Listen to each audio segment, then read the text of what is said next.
buồn của anh vì những tuổi em tôi đã có là tất cả người ơi, là mối tình đầu.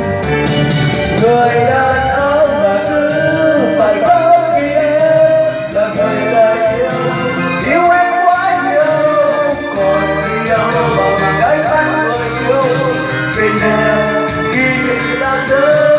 Người đàn ông mà cứ phải có một người em là người ta yêu em suốt đời, dù mai ta có hạnh phúc với ai nhưng lòng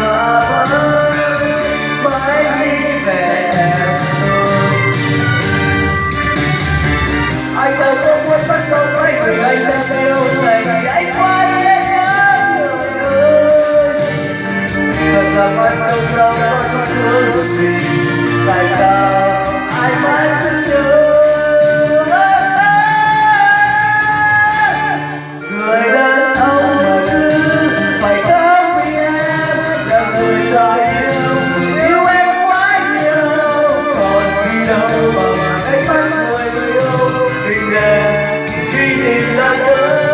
Người đàn ông mà cứ phải có một em là người ta yêu em suốt đời, dù bao giờ có hạnh phúc với ai nhưng người ta vẫn phải mãi